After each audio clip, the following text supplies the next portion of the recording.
বন্ধুরা, আজ আপনাদের শোনাবো বিভূতিভূষণ বন্দ্যোপাধ্যায়ের মেঘমল্লার।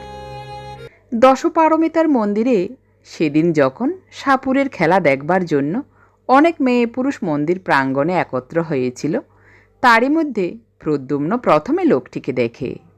সেদিন ছিল জ্যৈষ্ঠ মাসের সংক্রান্তি। চারিপাশের গ্রাম থেকে মেয়েরা এসেছিল দশপারমিতার পূজা দিতে। সেই উপলক্ষে অনেক সাপুরে গায়ক বাজিকর মন্দিরে একত্র হয়েছিল।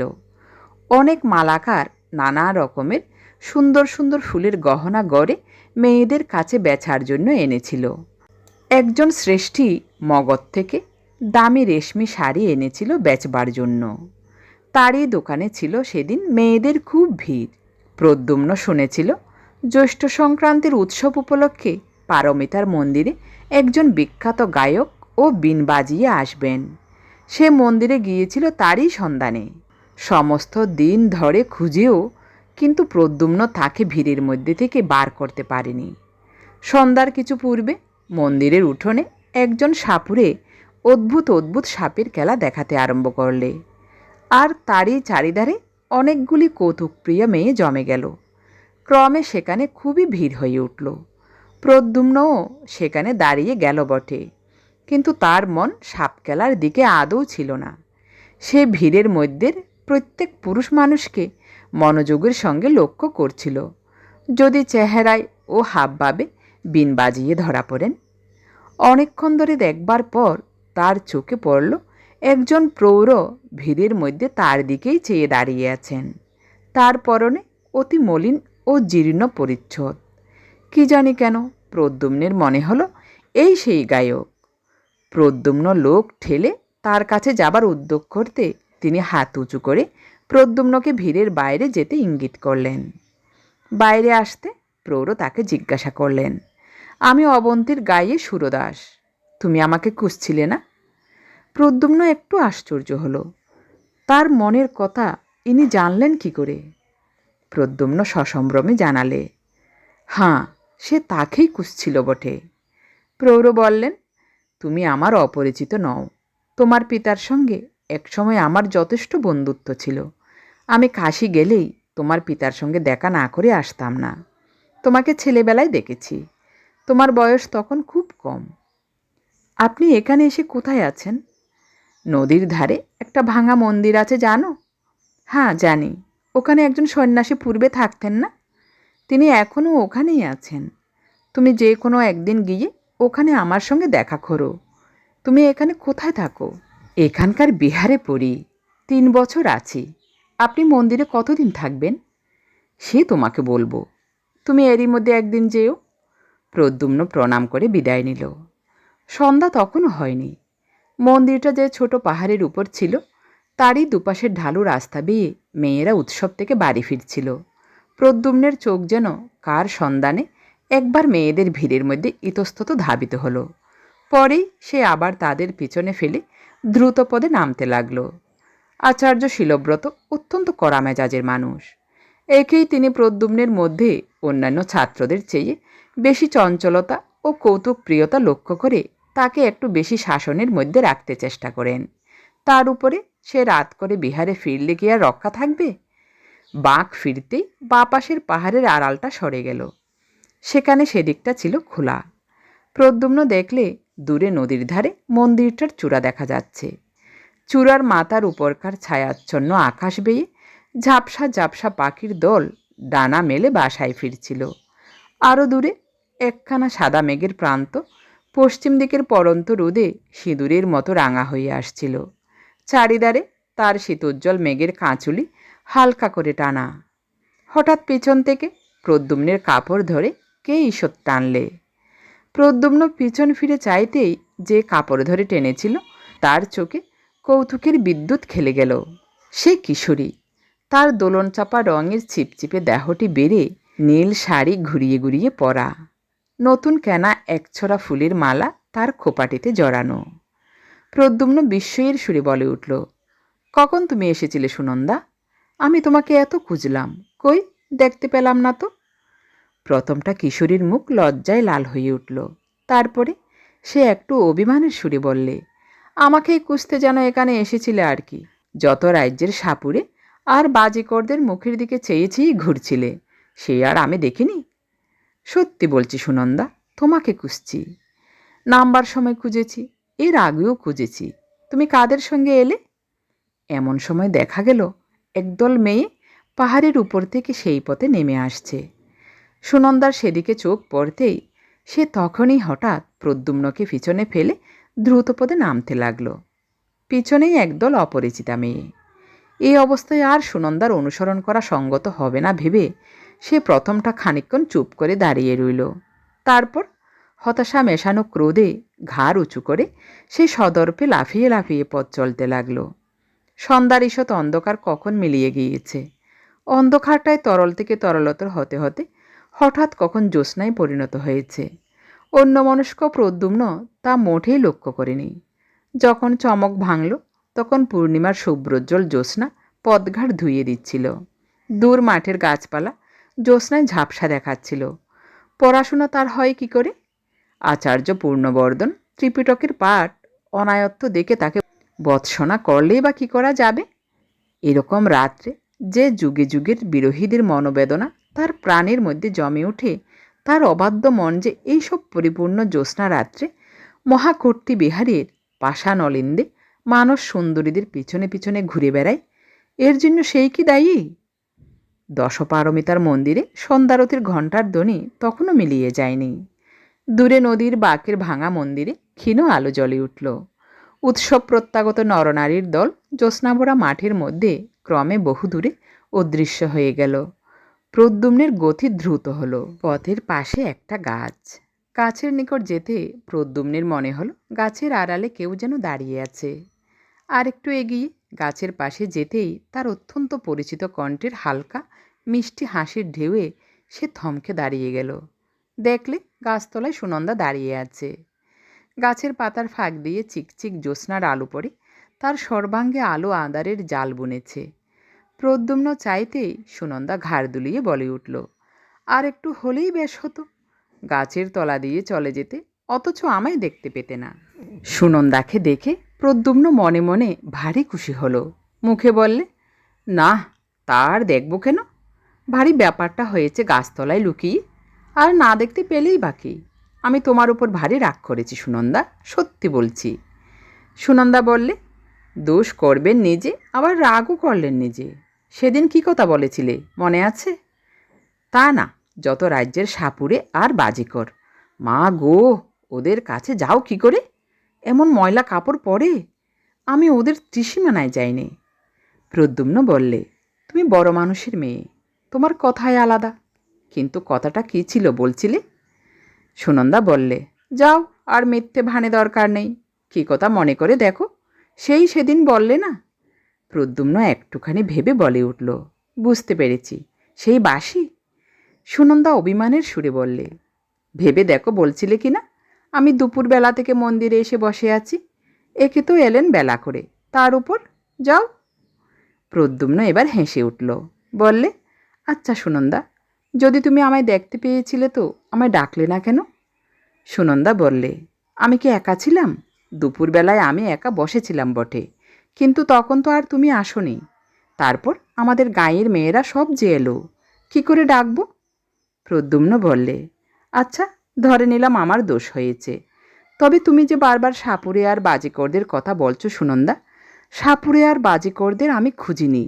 শুনেছিলাম অবন্তী থেকে একজন বড় বীণ বাজিয়ে আসবেন। তুমি তো জানো আমার অনেক দিন থেকে বীণ শেখবার বড় ইচ্ছা, তাই তার সন্ধানে ঘুরছিলাম। তার দেখাও পেয়েছি। তিনি এখানকার নদীর ধারের দেউলে থাকেন। ভালো কথা, তোমার বাবা কোথায়? সুনন্দা বললে, বাবা 3-4 দিন হলো কৌশাম্বী গিয়েছেন মহারাজের ডাকে। প্রদ্যুম্ন হঠাৎ খুব উচ্চস্বরে হেসে উঠল, বললে, ওহো তাই? নইলে আমি ভাবছি এত রাত পর্যন্ত সুনন্দা কি। সুনন্দা তাড়াতাড়ি প্রদ্যুম্নের মুখে নিজের হাত দুটি চাপা দিয়ে লজ্জিত মুখে বললে, চুপ চুপ, তোমার কি এতটুকু কাণ্ডজ্ঞান নেই? এখনই যে সব আরতি দেখে লোকে ফিরবে। প্রদ্যুম্ন হাসি থামিয়ে বললে, এবার কিন্তু তোমার বাবা এলে বলে দেব নিশ্চয়ই। সুনন্দা রাগের সুরে বললে, দিও বলে? এমনি আমি মন্দিরে আরতি পর্যন্ত থাকি, তিনি জানেন। প্রদ্যুম্ন সুনন্দার সুগঠিত পুষ্পপেলক দক্ষিণ বাহুটি নিজের হাতের মধ্যে বেষ্টন করে নিলে, তারপর বললে, আচ্ছা থাক, বলে দেব না। চলো সুনন্দা, তোমায় বাঁশি শোনাই। আমার সঙ্গেই আছে, সত্যি বলছি, তোমায় শোনাবার জন্যেই এনেছিলাম। তবে ওকে খুঁজছিলাম বিনটা ভালো করে শিখব বলে। নদীর ধারে এসে কিন্তু প্রদ্যুম্ন বড় নিরুৎসাহ হয়ে পড়ল। সে বাঁশি বাজালো বটে, কিন্তু সে যেন ভাষা ভাষা। সুরের সঙ্গে তাতে তার প্রাণের কোনো যোগ রইল না। তারা দুজনে নির্জনে আরও কতবার বসেছে। প্রদ্যুম্নের বাঁশি শুনতে সুনন্দা ভালোবাসত বলে প্রদ্যুম্ন যখনই বিহার থেকে বাইরে আসত বাঁশিটি সঙ্গে আনত। প্রদ্যুম্নের বাঁশির অলস স্বপ্নময় সুরের মধ্যে দিয়ে কতদিন উভয়ের অজ্ঞাতে রোদভরা মধ্যাহ্ন গিয়ে সন্ধ্যার অন্ধকার নেমে এসেছে, কিন্তু দুজনে এক হলে প্রদ্যুম্নের এরকম নিরুৎসাহ ভাব সুনন্দা আর কখনো লক্ষ্য করেনি। কি জানি কেন প্রদ্যুম্নের বারবার মনে আসছিল সেই জীর্ণ পরিচ্ছদ পরা অদ্ভুত দর্শন গায়ক সুরদাসের কথা। পুরাতন পুঁথির ভূর্জপত্রের মতো ওর পরিচ্ছদের কেমন একটা অপ্রীতিকর মেঠে লাল রং। তার পরদিন সকালে প্রদ্যুম্ন নদীর ধারের ভাঙা মন্দিরে গেল। সেটার দেবমূর্তি বহুদিন অন্তর্হিত, সমস্ত গায়ে বড় বড় ফাটল, সাপ খোপের বাস। নিকটবর্তী গ্রামবাসীরা সেদিকে বড় একটা কেউ আসত না। একজন আজীবক সন্ন্যাসী আজ প্রায় 7-8 মাস হলো সেখানে বাস করছেন। তার 2-4 জন অনুগত ভক্ত মাঝে মাঝে আসতো যেত বলে মন্দিরের পথ আজকাল অপেক্ষাকৃত ভালো আছে। অর্ধ অন্ধকার মন্দিরের মধ্যে প্রদ্যুম্নের সঙ্গে সুরদাসের সাক্ষাৎ হলো। সুরদাস প্রদ্যুম্নকে দেখে খুব আনন্দ প্রকাশ করলেন। তারপর বললেন, চলো বাইরে গিয়ে বসি, এখানে বড় অন্ধকার। বাইরে গিয়ে সুরদাস আলোতে প্রদ্যুম্নের মুখ ভালো করে দেখলেন। তারপর যেন আপন মনে বলতে লাগলেন, হবে, তোমার দ্বারাই হবে, আমি তা জানতাম। প্রদ্যুম্ন সুরদাসের মূর্তি দূর থেকে দেখে যে অস্বাচ্ছন্দ্য অনুভব করেছিল, তার নিকটে এসে কিন্তু প্রদ্যুম্নের সে ভাব কেটে গেল। সে লক্ষ্য করলে সুরদাসের মুখশ্রী একটু কুদর্শন হলেও প্রতিভা ব্যঞ্জক। সুরদাস বললে, আমি ভাবছিলাম তুমি আজ আসবে। হ্যাঁ, তোমার পিতা তো একজন প্রসিদ্ধ গায়ক ছিলেন, তুমি নিজে কিছু শিখেছ? প্রদ্যুম্ন লজ্জিত মুখে উত্তর দিলে, একটু একটু বাঁশি বাজাতে পারি। সুরদাস উৎসাহের সুরে বললেন, পারা তো উচিত, তোমার বাবাকে জানতো না এমন লোক এদেশে খুব কম আছে। প্রতি উৎসবেই কৌশাম্বী থেকে তোমার বাবার নিমন্ত্রণ পত্র আসতো। হ্যাঁ, আমি শুনেছি তুমি নাকি বাঁশিতে বেশ ময়গমল্লার আলাপ করতে পারো। প্রদ্যুম্ন বিনীতভাবে উত্তর দিলে, বিশেষ যে কিছু জানি তা নয়, যা মনে আসে তাই বাজাই, তবে মেঘমল্লার মাঝে মাঝে বাজিয়েছি। সুরদাস বললেন, কই দেখি তুমি কেমন শিখেছ? বাঁশি সব সময়েই প্রদ্যুম্নের কাছে থাকত। কখন কোন সময়ে সুনন্দার সঙ্গে দেখা হয়ে যায় বলা যায় না। প্রদ্যুম্ন বাঁশি বাজাতে লাগলো। তার পিতা তাকে বাল্যকালে যত্ন করে রাগ রাগিনী শেখাতেন। তাছাড়া সঙ্গীতে প্রদ্যুম্নের একটা স্বাভাবিক ক্ষমতাও ছিল। তার আলাপ অতি মধুর হলো।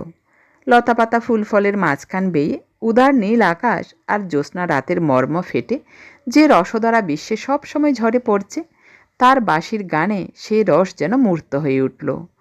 সুরদাস বোধহয় এতটা আশা করেননি। তিনি প্রদ্যুম্নকে আলিঙ্গন করে বললেন, ইন্দ্রদ্যুম্নের ছেলে যে এমন হবে সেটা বেশি কথা নয়। বুঝতে পেরেছি তুমিই পারবে, এ আমি আগেও জানতাম। নিজের প্রশংসাবাদে প্রদ্যুম্নের তরুণ সুন্দর মুখ লজ্জায় লাল হয়ে উঠল। অন্যান্য 2-1 কথার পর প্রদ্যুম্ন বিদায় নিতে উদ্যত হলে সুরদাস তাকে বললেন, শোনো প্রদ্যুম্ন, একটা গোপনীয় কথা তোমার সঙ্গে আছে। তোমাকে একথা বলবো বলে পূর্বেও আমি তোমার খোঁজ করেছিলাম। তোমাকে পেয়ে খুব ভালোই হয়েছে। কথাটা তোমাকে বলি, কিন্তু তার আগে তোমাকে প্রতিজ্ঞা করতে হবে যে একথা তুমি কারোর কাছে প্রকাশ করবে না। প্রদ্যুম্ন অত্যন্ত বিস্মিত হলো। এই প্রৌঢ়ের সঙ্গে তার মোটে একদিনের আলাপ, এমনকি গোপনীয় কথা ইনি তাকে বলবেন? সে বললে, কি কথা না শুনে কি করে? সুরদাস বললে, তুমি ভেবো না, কোনো অনিষ্টজনক ব্যাপার হলে আমি তোমাকে বলতাম না। কি কথা জানবার জন্যে প্রদ্যুম্নের অত্যন্ত কৌতূহল হলো। সে প্রতিজ্ঞা করলে সুরদাসের কথা কারো কাছে প্রকাশ করবে না। সুরদাস গলার স্বর নামিয়ে বলতে লাগলেন, নদীর ওই বড় বাঁকে যে ডিবিটা আছে জানো? তার সামনেই বড় মাঠ। ওই ডিবিটাই বহু প্রাচীনকালে সরস্বতী দেবীর মন্দির ছিল। শুনেছি এদেশের যত বড় বড় গায়ক ছিলেন, শিক্ষা শেষ করে সকলেই আগে ওই মন্দিরে এসে দেবীর পূজা দিয়ে তুষ্ট না করে ব্যবসা আরম্ভ করতেন না। সে অনেক দিনের কথা। তারপর মন্দির ভেঙে চুরে ওই দাঁড়িয়েছে। ওই ডিবিতে বসে আষাঢ়ী পূর্ণিমার রাতে মেঘমল্লার নিখুঁতভাবে আলাপ করলে সরস্বতী দেবী স্বয়ং গায়কের কাছে আবির্ভূতা হন। এ সংবাদ এদেশে কেউ জানে না। আষাঢ়, শ্রাবণ, ভাদ্র এই 3 মাসের 3 পূর্ণিমায় প্রতিবার তাকে আনতে পারা যায়। তবে তার বরে গায়ক সঙ্গীতে সিদ্ধ হয়। তার বরে সঙ্গীত সংক্রান্ত কোনো বিষয় তখন গায়কের কাছে অজ্ঞাত থাকে না। তবে একটা কথা আছে, যে গায়ক বর প্রার্থনা করবে সে অবিবাহিত হওয়া চাই। তা আমি বলছিলাম, সামনের পূর্ণিমায় তুমি আর আমি এই বিষয়টা চেষ্টা করে দেখব। তুমি কি বলো? সুরদাসের কথা শুনে প্রদ্যুম্ন অবাক হয়ে গেল। তা কি করে হয়? আচার্য বসুব্রত কলাবিদ্যা সম্বন্ধে উপদেশ দিতে দিতে অনেকবার যে বলেছেন, কলার অধিষ্ঠাত্রী দেবী সরস্বতীর যে মূর্তি হিন্দুরা কল্পনা করেন সেটা নিছক কল্পনাই, তার সঙ্গে বাস্তবের কোনো সম্পর্ক নেই। সত্য সত্য তাকে দেখতে পাওয়া এ কি সম্ভব? প্রদ্যুম্ন চুপ করে রইল। সুরদাস একটু ব্যগ্রভাবে জিজ্ঞাসা করলেন, এটি কি তোমার অমত আছে? প্রদ্যুম্ন বললে, সেজন্যে না, কিন্তু আমি ভাবছিলাম এটা কি করে সম্ভব যে। সুরদাস বললেন, সে বিষয়েই তুমি নিশ্চিত থাকো, এর সত্যতা তুমি নিজের চোখে দেখো। তোমার অমত না থাকলে আমি সামনের পূর্ণিমায় সব ব্যবস্থা করে রাখি। সুরদাসের কথার পর থেকেই প্রদ্যুম্ন অত্যন্ত বিস্ময়ে ও কৌতূহলে কেমন একরকম হয়ে গিয়েছিল। সে ঘাড় নেড়ে বললে, আচ্ছা রাখবেন, আমি আসব। সুরদাস বললেন, বেশ, বড় আনন্দিত হলাম। তুমি মাঝে মাঝে একবার করে এখানে এসো। তোমাকেও তৈরি হতে হলে 2-একটা কাজ করতে হবে, সে বলে দেব। প্রদ্যুম্ন আরেকবার সম্মতিসূচক ঘাড় নাড়বার পর সুরদাসের কাছে বিদায় চাইলে। তারপর সে চিন্তিতভাবে বিহারের পথ ধরল।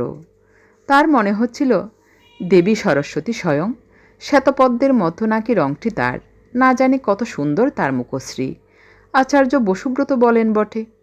ভদ্রাবতী নদীর ধারে শালপিয়াল তমাল বনে সেবার ঘনঘোর বর্ষা নামল। সারা আকাশ জুড়ে কোন বিরোহিণী পুরসুন্দরীর অযত্ন বিন্যস্ত মেঘবরণ, চুলের রাশ এলিয়ে দেওয়া, প্রাবৃত রজনীর ঘনান্ধকার, তার প্রিয়হীন প্রাণের নিবিড় নির্জনতা, দূর বনের ঝোড়ো হাওয়ায় তার আকুল দীর্ঘশ্বাস, তারই প্রতীক্ষাশ্রান্ত আঁখি দুটির অশ্রুভারে ঝরঝর অবিশ্রান্ত বাড়িবর্ষণ, মেঘমেদুর আকাশের বুকে বিদ্যুৎ চমক, তার হতাশ প্রাণে ক্ষণিক আষাঢ় মেঘদূত। আষাঢ়ী পূর্ণিমার রাতে প্রদ্যুম্ন সুরদাসের সঙ্গে নদীর ঘাটে গেল। তারা যখন সেখানে পৌঁছল তখন মেঘ নেমে সমস্ত আকাশ ছেয়ে ফেলেছে। চারিদিক তরল অন্ধকারে অস্পষ্ট দেখাচ্ছে। প্রদ্যুম্ন সুরদাসের কথা মতো নদী থেকে স্নান করে এসে বস্ত্র পরিবর্তন করলে। সঙ্গীর ক্রিয়াকলাপে প্রদ্যুম্ন বুঝতে পারলে তিনি একজন তান্ত্রিক। তাদের বিহারে একজন ভিক্ষু ছিলেন, তিনি যোগাচার্য পদ্মসম্ভবের শিষ্য। সেই ভিক্ষুর কাছে তান্ত্রিক ক্রিয়াকলাপের কথা কিছু কিছু সে শুনেছিল। সুরদাস অনেকগুলো রক্তজবার মালা সঙ্গে করে এনেছিলেন। তার মধ্যে কতকগুলো তিনি নিজে পড়লেন, কতকগুলো প্রদ্যুম্নকে পড়তে বললেন। ছোট মরার মাথার খুলিতে তেল সলতে দিয়ে প্রদীপ জ্বাললেন। তার পুজোর আয়োজনে সাহায্য করতে করতে প্রদ্যুম্ন হাঁপিয়ে পড়ল। ব্যাপারটা শেষ পর্যন্ত কি দাঁড়ায় দেখবার জন্য তার মনে এত কৌতূহল হচ্ছিল যে অন্ধকার রাতে একজন প্রায় অপরিচিত তান্ত্রিকের সঙ্গে একা থাকবার ভয়ের দিকটা তার একেবারেই চোখে পড়ল না। অনেক রাত্রে হোম শেষ হলো। সুরদাস বললেন, প্রদ্যুম্ন, তুমি এবার তোমার কাজ আরম্ভ করো। আমার কাজ শেষ হয়েছে। খুব সাবধান, তোমার কৃতিত্বের ওপর এর সাফল্য নির্ভর করছে। তার চোখের কেমন একটা ক্ষুধিত দৃষ্টি যেন প্রদ্যুম্নের ভালো লাগলো না, কিন্তু তবু সে বসে একমনে বাঁশিতে মেঘমল্লার আলাপ আরম্ভ করলে। তখন আকাশ বাতাস নীরব। অন্ধকারের সামনে মাঠটায় কিছু দেখবার উপায় নেই। শালবনের ডালপালায় বাতাস লেগে একরকম অস্পষ্ট শব্দ হচ্ছে। বড় মাঠের পাড়ে শালবনের কাছে দিকচক্রবালের ধারে নৈশ প্রকৃতি পৃথিবীর বুকের অন্ধকার পুষ্পসজ্জায় তার অঞ্চল বিছিয়েছে। শুধু বিশ্রাম ছিল না ভদ্রাবতীর। সে কোন অনন্তের সঙ্গে নিজেকে মিশিয়ে দেবার আকুল আগ্রহে একটানা বয়ে চলেছে। মৃদু গুঞ্জনে আনন্দ সঙ্গীত গাইতে গাইতে, খুলে তাল দিতে দিতে। হঠাৎ সামনের মাঠটা থেকে সমস্ত অন্ধকার কেটে গিয়ে সাদা মাঠটা তরল আলোকে প্লাবিত হয়ে গেল। প্রদ্যুম্ন সবিস্ময়ে দেখলে মাঠের মাঝখানে শত পূর্ণিমার জ্যোৎস্নার মতো অপরূপ আলোর মণ্ডলে কে এক জ্যোৎস্নাবরণী অনিন্দ্য সুন্দরী মহিমাময়ী তরুণী। তার নিবিড় কৃষ্ণ কেশরাজি অযত্ন বিন্যস্তভাবে তার অপূর্ব গ্রীবাদেশের পাশ দিয়ে ছড়িয়ে পড়েছে। তার আয়ত নয়নের দীর্ঘ কৃষ্ণপক্ষ কোনো স্বর্গীয় শিল্পীর তুলি দিয়ে আঁকা। তার তুষারদবল বাহুবল্লী দিব্য পুষ্পাভরণে মণ্ডিত। তার ক্ষীণ কোটি নীল বসনের মধ্যে অর্ধ লুক্কায়িত মণিমেখলায় দীপ্তিমান। তার রক্তকমলের মতো পা দুটিকে বুক পেতে নেবার জন্যে মাটিতে বাসন্তী ফুলের দল ফুটে উঠেছে। হাঁ, এই তো দেবী বাণী। এর বীণার মঙ্গল ঝঙ্কারে দেশে দেশে শিল্পীদের সৌন্দর্য তৃষ্ণা সৃষ্টিমুখী হয়ে উঠেছে। এর আশীর্বাদে দিকে দিকে সত্যের প্রাণ প্রতিষ্ঠা হচ্ছে। এরই প্রাণের ভাণ্ডারে বিশ্বের সৌন্দর্য সম্ভার নিত্য অফুরন্ত রয়েছে।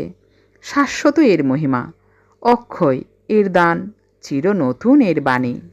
প্রদ্যুম্ন চেয়ে থাকতে থাকতে দেবীর মূর্তি অল্পে অল্পে মিলিয়ে গেল। জ্যোৎস্না আবার ম্লান হয়ে পড়ল।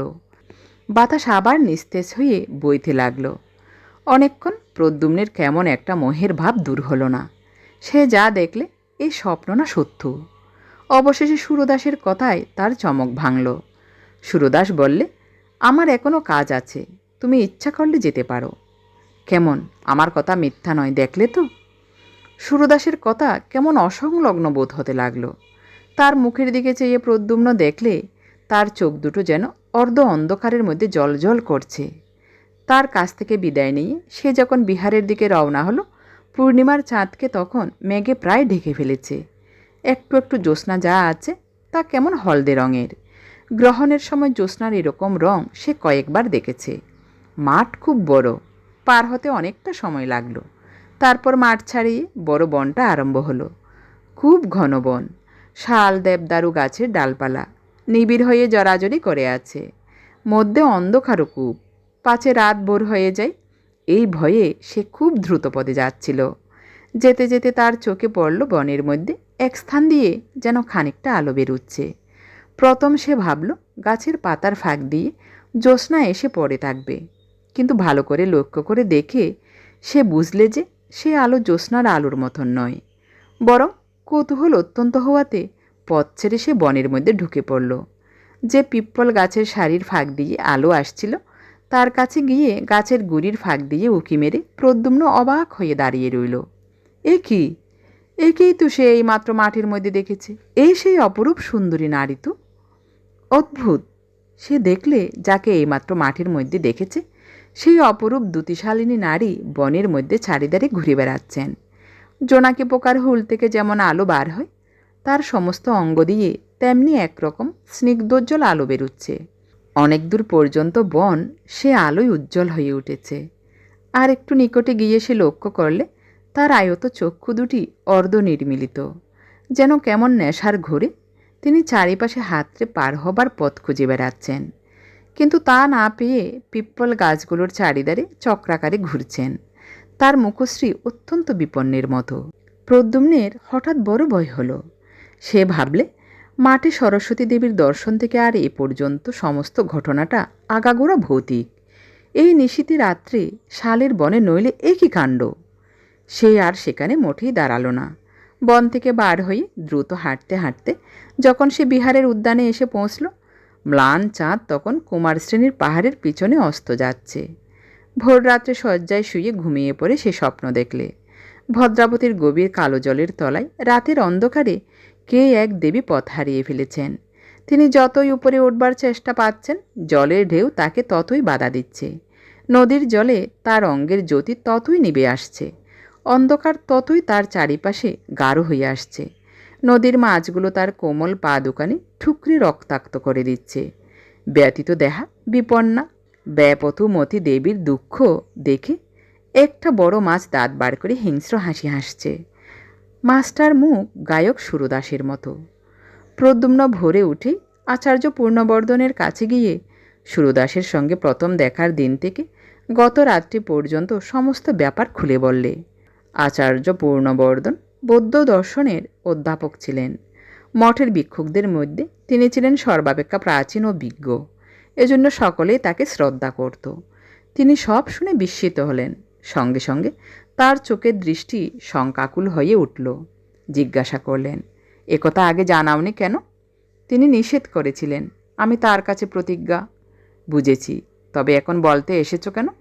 এখন আমার মনে হচ্ছে আমি কার যেন কি অনিষ্ট করেছি। পূর্ণবর্ধন একটুখানি কি ভাবলেন, তারপর বললেন, এই রকম একটা কিছু ঘটবে তা আমি জানতাম। পদ্মসম্ভব আর তার কতগুলো কাণ্ডজ্ঞানহীন তান্ত্রিক শিষ্য দেশের ধর্মকর্ম লোপ করতে বসেছে।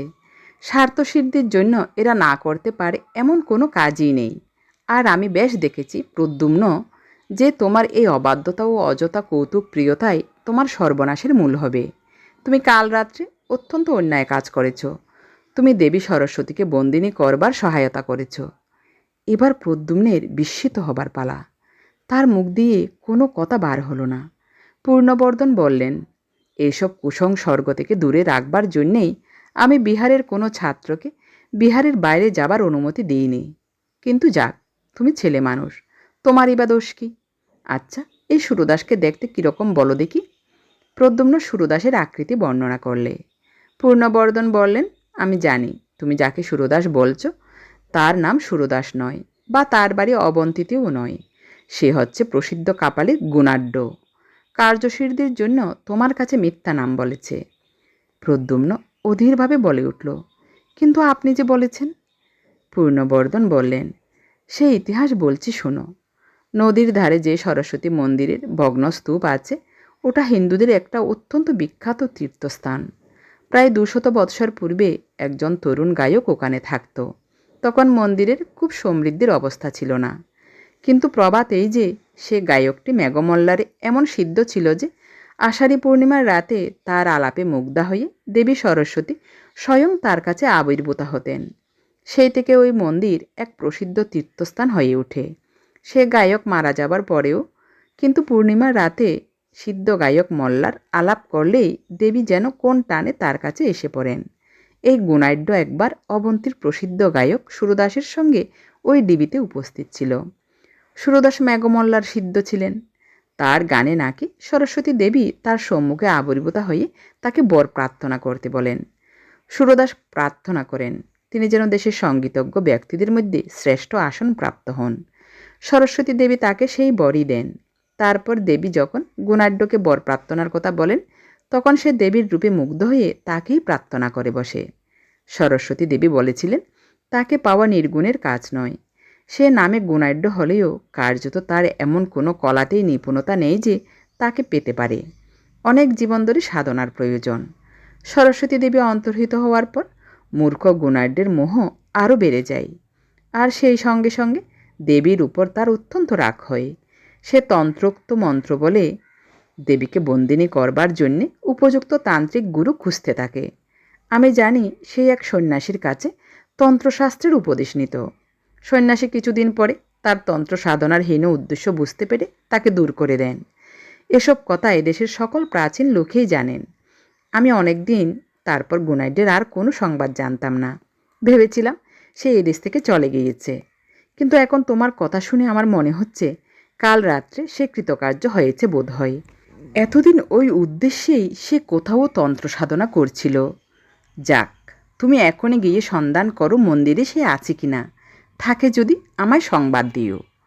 প্রদ্যুম্ন সেখানে আর মুহূর্তও দাঁড়ালো না। সে ছুটে গিয়ে বিহারের উদ্যানে পড়ল। তখন রোদ বেশ ফুটে উঠেছে। বিহারের পাঠার্থীদের সমাবেত কণ্ঠের স্তোত্র গান তার কানে আসছিল।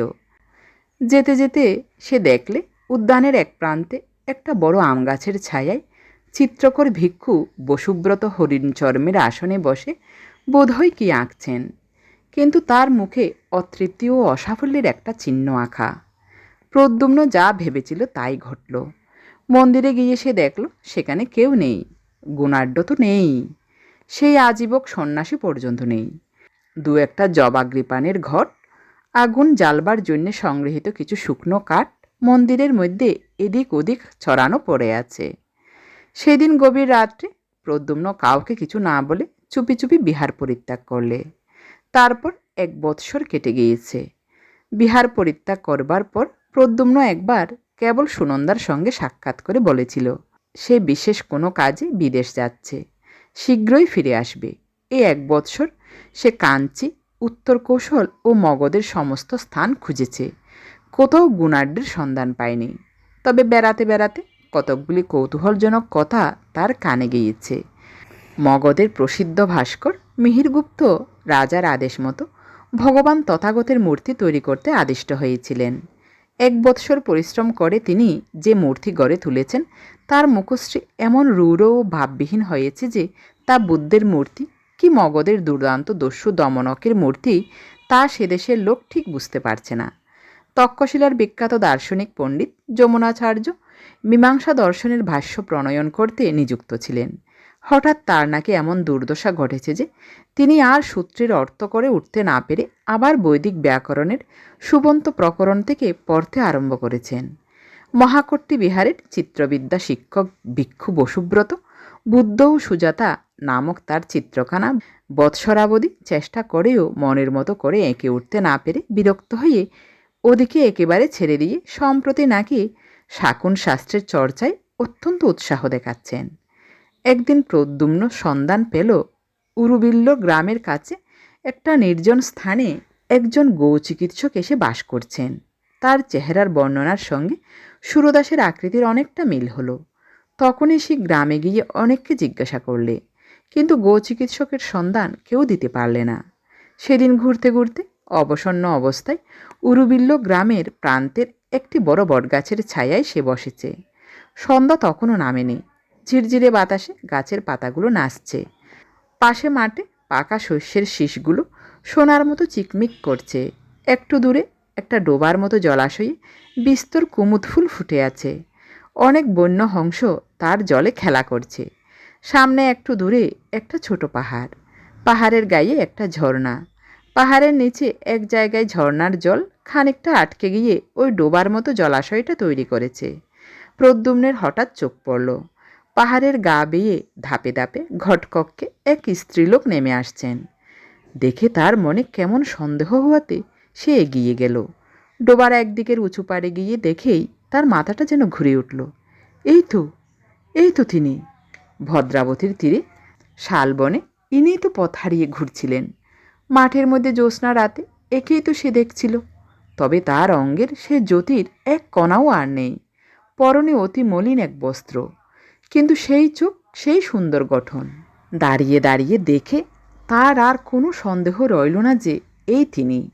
তার মনের মধ্যে গোলমাল বেঁধে গেল। সেই উত্তেজনার মাথায় বিহার ছেড়ে সুরদাসের কোচ করে বেড়াচ্ছিল বটে, কিন্তু দেখা পেলে কী করবে তা সে ভাবেনি। কাজে সে এরকম লুকিয়েই সেখান থেকে চলে এলো। রোজ রোজ সন্ধ্যায় প্রদ্যুম্ন এসে বটগাছটার তলায় বসে। রোজ সন্ধ্যার আগে দেবী পাহাড়ের গায়ের পথ বেয়ে নেমে আসেন, আবার সন্ধ্যার সময় ঘটকক্ষে ধাপে ধাপে উঠে চলে যান। সে রোজ বসে দেখে। এই রকম কিছুদিন কেটে গেল। একদিন প্রদ্যুম্ন মাঠের গাছতলায় চুপ করে বসে আছে। সেই সময় দেবী জলাশয়ে নামলেন। সেও কী ভেবে ডোবার এদিকের পাড়ের দিকে দাঁড়ালো। দেখলে দেবী ঘট নামিয়ে রেখে কুমুদ ফুল সংগ্রহে বড় ব্যস্ত। একটা বড় ফুল জলাশয়ের এপারের দিকে এগিয়ে বেশি জলে ফুটেছিল।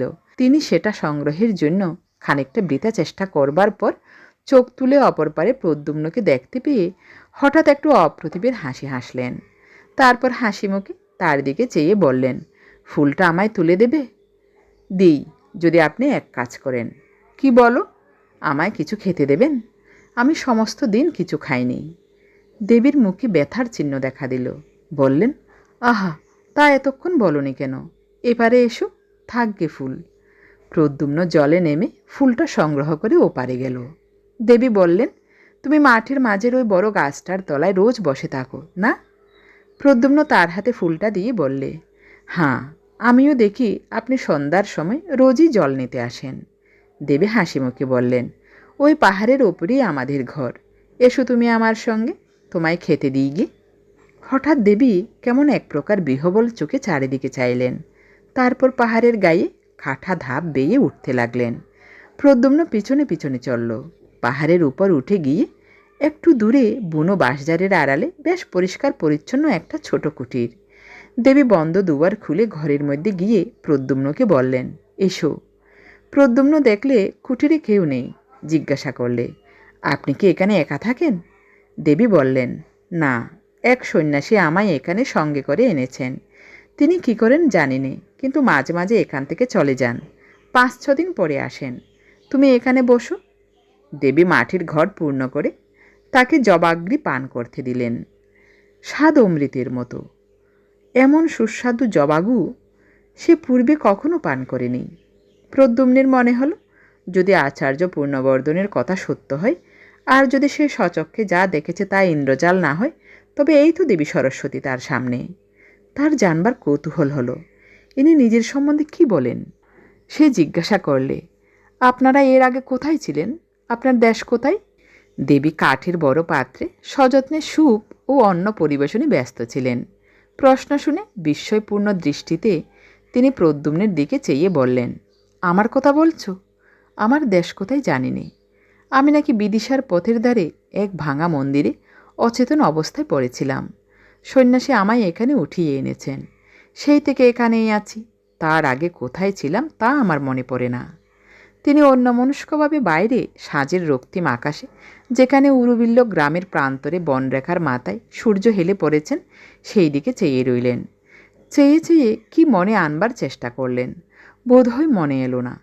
হঠাৎ কি ভেবে তার পদ্মের পাপড়ির মতো চোখ দুটি বেয়ে ঝরঝর করে জল ঝরে পড়ল। তাড়াতাড়ি আঁচলে চোখ মুছে তিনি প্রদ্যুম্নের সামনে অন্নে পূর্ণ কাঠের থালা রাখলেন। বললেন, খাবার জিনিস কিছুই নেই। তুমি রাত্রে এখানে থাকো। আমি পদ্মের বীজ শুকিয়ে রেখেছি, তাই দিয়ে রাত্রে পায়েস তৈরি করে খেতে দেব। সকালে যেও। প্রদ্যুম্নের চোখে জল আসছিল। ওগো বিশ্বের আত্মবিস্তৃতা সৌন্দর্য লক্ষ্মী, বিদিশার মহারাজের আর মহাশ্রেষ্ঠীর সমবেত রত্নভাণ্ডার তোমার পায়ের এক কোণা ধুলোরও যোগ্য নয়। সে দেশের পথের ধুলো এমন কি পুণ্য করেছে মা, যে তুমি সেখানে পরে থাকতে যাবে? খাওয়া শেষ হলে প্রদ্যুম্ন বিদায় চাইলে। দেবীর চোখে হতাশার দৃষ্টি ফুটে উঠল। বললেন, থাকো না কেন রাত্রে? আমি রাত্রে পায়েস রেঁধে দেব। প্রদ্যুম্ন জিজ্ঞাসা করলে, আপনার এখানে একা রাত্রে থাকতে ভয় করে না? খুব ভয় করে। ওই বেতের বনে অন্ধকারে কি যেন নড়ে। ভয়ে আমি দোর খুলতে পারিনি। ঘুম হয় না, সমস্ত রাত বসেই থাকি। প্রদ্যুম্নের হাসি পেল। ভাবলে, রাত্রে একা থাকতে ভয় করে বলে পায়েসের লোভ দেখিয়ে দেবী তাকে সঙ্গে রাখতে চান। সে বললে, আচ্ছা রাত্রে থাকব। দেবীর মুখ আনন্দে উজ্জ্বল হলো। সমস্ত রাত সে কুটিরের বাইরে খোলা হাওয়ায় বসে কাটালে। দেবীও কাছে বসে রইলেন। বললেন, এমন জ্যোৎস্না আমি কিন্তু ভয়ে বাইরে আসতে পারিনি। ঘরের মধ্যে বসে রাত কাটাই। দেবীর ব্যাপার দেখে প্রদ্যুম্ন অবাক হয়ে গিয়েছিল। হলে বা মন্ত্রশক্তি, এতটা আত্মবিস্তৃত হওয়া এ যে তার কল্পনার বাইরের জিনিস। নানা গল্পে সমস্ত রাত কাটল। ভোর হলে সে বিদায় চাইলে। দেবী বলে দিলেন, সন্ন্যাসী এলে একদিন আবার এসো। সেই দিন থেকে প্রতি রাত্রে সে দেবীর অলক্ষিতে পাহাড়ের নিচে বসে কুটিরের দিকে চেয়ে পাহারা রাখত। তার তরুণ বীর হৃদয় এক ভীরু নারীকে একা বনের মধ্যে ফেলে রাখার বিরুদ্ধে বিদ্রোহ তুলেছিল। 10-15 দিন কেটে গেল। একদিন প্রদ্যুম্ন শুনত দেবী অনেক রাত্রে একা গান গাইছেন। সে গান পৃথিবীর মানুষের গান নয়। সে গান প্রাণধারার আদিম ঝর্ণার গান, সৃষ্টিমুখী নেহারিকাদের গান, অনন্ত আকাশে দিকহারা কোনো পথিক তারার গান। একদিন দুপুরবেলা কে তাকে বললে, তুমি যে গো বৈদ্যের কথা বলছিলে তাকে এই মাত্র দেখে এলাম। পথের ধারে পুকুরে সে স্নান করছে। শুনে ছুটতে ছুটতে গিয়ে পুকুরের ধারে উপস্থিত হলো। দেখলে সত্যিই গুণাঢ্য পুকুরের ধারে বস্ত্রাদির পুটুলি নামিয়ে রেখে পুকুরে স্নান করতে নেমেছে। সে অপেক্ষা করতে লাগলো। একটু পরে গুণাঢ্য বস্ত্র পরিবর্তন করে উপরে উঠে প্রদ্যুম্নকে দেখে কেমন যেন হয়ে গেলেন। বললেন, তুমি এখানে? প্রদ্যুম্ন বললে, আমি কেন তা বুঝতে পারেননি? গুণাঢ্য বললেন, তুমি এখন বলছো বলে নয় প্রদ্যুম্ন, আমি এ কাজ করবার পর যথেষ্ট অনুতপ্ত আছি। প্রতি রাত্রে ভয়ানক স্বপ্ন দেখি। কারা যেন বলছে, তুই যে কাজ করেছিস এর শাস্তি অনন্ত নরক। আমি এই জন্যই আজ এক পক্ষের উপর আমার গুরু সেই আজীবক সন্ন্যাসীর কাছে গিয়েছিলাম। তারই কাছে এই বশীকরণ মন্ত্র আমি শিক্ষা করি। এর এমনই শক্তি যে মনে করলে আমি যাকে ইচ্ছে বাঁধতে পারি, কিন্তু আনতে পারি নে। মন্ত্রের বন্ধন শক্তি থাকলেও আকর্ষণী শক্তি নেই। এই জন্যে আমি তোমাকে সঙ্গে নিয়েছিলুম। আমি নিজে সঙ্গীতের কিছুই জানিনি যে তা নয়, কিন্তু আমি জানতাম যে তুমি মেঘমল্লারে সিদ্ধ। তোমার গানে দেবী ওখানে আসবেনি, এলে তারপর মন্ত্রে বাঁধব। এর আগে আমার বিশ্বাসই ছিল না যে এমন একটা ব্যাপার হওয়া সম্ভব। অনেকটা মন্ত্রের গুণ পরীক্ষা করবার কৌতূহলেই আমি এই কাজ করি। প্রদ্যুম্ন বললে, এখন? গুণাঢ্য বললেন, এখন আমার গুরুর কাছ থেকেই আসছি। তিনি সব শুনে একটা মন্ত্র শিক্ষা দিয়েছেন। এটা পূর্ব মন্ত্রের বিরোধী শক্তি সম্পন্ন। সেই মন্ত্রপুত জল দেবীর গায়ে ছড়িয়ে দিলে তিনি আবার মুক্ত হবেন বটে, কিন্তু তার কোনো উপায় নেই। প্রদ্যুম্ন জিজ্ঞাসা করলে, উপায় নেই কেন? যে ছিটিয়ে দেবে সে চিরকালের জন্য পাষাণ হয়ে যাবে। আমার পক্ষে দুদিকই যখন সমান, তখন তাকে বন্দিনী রাখাই আমার ভালো। রাগ করো না প্রদ্যুম্ন, ভেবে দেখো। মৃত্যুর পর হয়তো পরজগৎ আছে, কিন্তু পাষাণ হওয়ার পর? তা আমি পারবো না। আত্মবিস্তৃতা বন্দিনী দেবীর চোখ দুটির করুণ অসহায় দৃষ্টি প্রদ্যুম্নের মনে এলো। যদি তা না হয়, তাহলে তাকে যে চিরদিন বন্দিনী থাকতে হবে। যুগে যুগে যে উদার উচ্চ প্রেরণা আগে এসে তরুণদের নির্মল প্রাণে পৌঁছায়, আজও প্রদ্যুম্নের প্রাণের বেলায় তার ঢেউ এসে লাগল। সে ভাবলে, একটা জীবন তুচ্ছ। তার রাঙা পা দুখানিতে একটা কাঁটা ফুটলে তা তুলে দেবার জন্যে আমি শতবার জীবন দিতে প্রস্তুত। হঠাৎ গুণাঢ্যের দিকে চেয়ে সে বললে, চলুন, আপনার সঙ্গে যাব। আমায় সে মন্ত্রপুত জল দেবেন। গুণাঢ্য বিস্ময়ে প্রদ্যুম্নের দিকে চেয়ে বললেন, বেশ করে ভেবে দেখো, এ ছেলে খেলা নয়, এ কাজ। প্রদ্যুম্ন বললে, চলুন আপনি। তারা যখন কুটিরের নিকটবর্তী হলো, তখন গুণাঢ্য বললেন, প্রদ্যুম্ন, আরেকবার ভালো করে ভেবে দেখো। কোনো মিথ্যা আশায় ভুলো না। এ থেকে তোমায় উদ্ধার করবার ক্ষমতা কারুর হবে না, দেবীরও না। মন্ত্র বলে তোমার প্রাণশক্তি চিরকালের জন্য জড় হয়ে যাবে। বেশ বুঝে দেখো, মন্ত্রশক্তি নির্মম, অমোঘ, কাউকে রেহাই দেবে না। প্রদ্যুম্ন বললে, আপনি কি ভাবেন আমি কিছু গ্রাহ্য করি? কিছু না, চলুন। কুটিরে তারা যখন গিয়ে উপস্থিত হলো, তখন রোদ বেশ পরে এসেছে। দেবী কুটিরের বাইরে ঘাসের উপর অন্যমনস্কভাবে চুপ করে বসেছিলেন। প্রদ্যুম্নকে আসতে দেখে তিনি অত্যন্ত আনন্দিত হলেন। হাসি মুখে বললেন, এসো এসো, আমি তোমার কথা প্রায়ই ভাবি। তোমায় সেদিন কিছু খেতে দিতে না পেরে আমার মন খুবই খারাপ হয়েছিল। এখন তুমি এখানে কিছুদিন থাকো। তিনি দুজনকে খেতে দেবার জন্য ব্যস্ত হয়ে কুঠিরের মধ্যে চলে গেলেন। প্রদ্যুম্ন বললে, কই, আমায় মন্ত্রপুত জল দিন তবে। গুণাঢ্য বললেন, সত্যই? তাহলে তুমি এতে প্রস্তুত? প্রদ্যুম্ন বললে, আমায় আর কিছু বলবেন না, জল দিন। দেবী কুঠিরের মধ্যে আহারের স্থান থেকে দুজনকে খেতে দিলেন। আহারাদি যখন শেষ হলো, তখন সন্ধ্যার আর বেশি দেরি নেই। বেতসবনে ছায়া নেমে আসছে। রাঙা সূর্য আবার উরুবিল্ল গ্রামের উপর ঝুলে পড়েছে। গোধূলির আলোয় দেবীর মুখপদ্মে অপরূপ শ্রী ফুটে উঠল। তারপর তিনি ঘটকক্ষে প্রতিদিনের মতো নিচের ঝর্ণায় জল আনতে নেমে গেলেন। গুণাঢ্য বললেন, আমি এখান থেকে আগে চলে যাই, তারপর এই ঘটপূর্ণ জল দেবীর গায়ে ছিটিয়ে দিও। তার চক্ষু অশ্রুপূর্ণ হল। আবেগ ভরে তিনি প্রদ্যুম্নকে আলিঙ্গন করে বললেন, আমি কাপুরুষ, আমার সে সাহস নেই, নইলে। তিনি কুঠিরের মধ্যে তার দ্রব্যাদি সংগ্রহ করে নিলেন। তারপর সরু পথ বেয়ে বেদবনের ধার দিয়ে পাহাড়ের অপর পারে চলে গেলেন। তারই নিচে একটু দূরে মগধ থেকে বিদিশা যাওয়ার রাজবর্থ। প্রদ্যুম্ন চারিদিক চেয়ে বসে বসে ভাবলে, ওই নীল আকাশের তলে 20 বৎসর আগে সে মায়ের কোলে জন্মেছিল।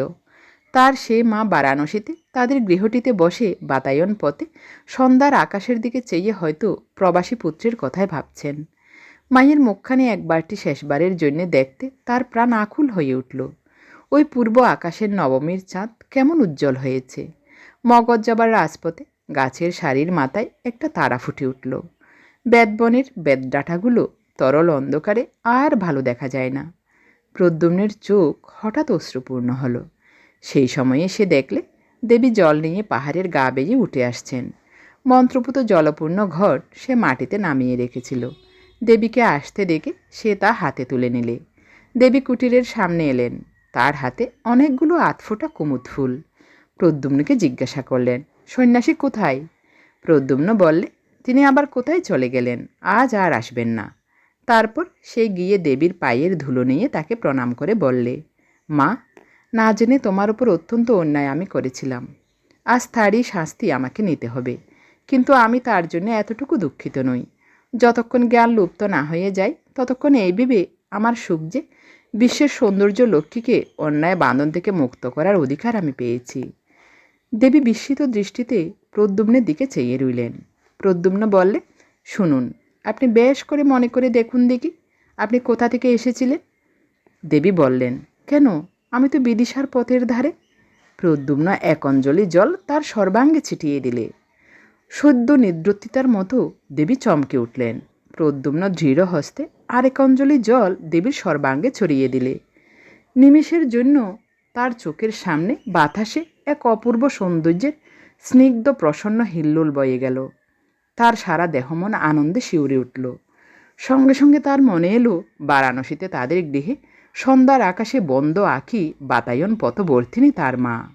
কুমার শ্রেণীর বিহারে আচার্য শীলব্রতের কাছে একটি মেয়ে অল্প বয়সে দীক্ষা গ্রহণ করে। তার নাম সুনন্দা। সে হিরণ্যনগরের ধনবান শ্রেষ্ঠী সামন্ত দাসের মেয়ে। পিতামাতার অনেক অনুরোধ সত্ত্বেও মেয়েটি নাকি বিবাহ করতে সম্মত হয়নি। অত্যন্ত তরুণ বয়সে প্রবজ্জা গ্রহণ করায় সে বিহারের সকলের শ্রদ্ধার পাত্রী হয়ে উঠেছিল। সেখানে কিন্তু কারো সঙ্গে সে মিশত না। সর্বদাই নিজের কাজে সময় কাটাত, আর সর্বদাই কেমন অন্যমনস্ক থাকত। জ্যোৎস্না রাত্রে বিহারের নির্জন পাষাণ অলিন্দে দাঁড়িয়ে দাঁড়িয়ে সে আপন মনে প্রায়ই কী ভাবত। মাঠের জ্যোৎস্না জাল কাটিয়ে অনেক রাতে কাউকে বিহারের দিকে আসতে দেখলে সে একদৃষ্টে সেদিকে চেয়ে থাকত, যেন কতদিন আগে তার যে প্রিয় আবার আসবে বলে চলে গিয়েছিল, তারই আসবার দিন গুনে গুনে এ শ্রান্ত শান্ত ধীর পথচাওয়া। প্রতি সকালে সে কার প্রতীক্ষায় উন্মুখ হয়ে রইত। সকাল কেটে গেলে ভাবত বিকালে আসবে, বিকাল কেটে গেলে ভাবত সন্ধ্যায় আসবে। দিনের পর দিন, মাসের পর মাস এরকম কত সকাল সন্ধ্যা কেটে গেল, কেউ এলো না। তবু মেয়েটি ভাবত আসবে, কাল আসবে। পাতার শব্দে চমকে উঠে চেয়ে দেখত, এতদিনে বুঝি এলো। এক এক রাত্রে সে বড় অদ্ভুত স্বপ্ন দেখত। কোথাকার যেন কোন এক পাহাড়ের ঘন বেতের জঙ্গল আর বাঁশের বনের মধ্যে লুকানো এক অর্ধভগ্ন পাষাণ মূর্তি। নিঝুম রাতে সে পাহাড়ের বেতগাছ হাওয়ায় দুলছে, বাঁশবনে শিরশির শব্দ হচ্ছে। দীর্ঘ দীর্ঘ বেতডাঁটার ছায়ায় পাষাণ মূর্তিটার মুখ ঢাকা পড়ে গেছে। সে অন্ধকার অর্ধরাত্রে জনহীন পাহাড়টার বাঁশগুলোর মধ্যে ঝোড়ো হাওয়া ঢুকে কেবল বাসছে মেঘমল্লার। ভোরে উঠে রাতের স্বপ্ন ভেবে আশ্চর্য হয়ে যেত। কোথায় পাহাড়, কোথায় বেতবন, কার ভাঙা মূর্তি, কিসের এসব অর্থহীন দুঃস্বপ্ন?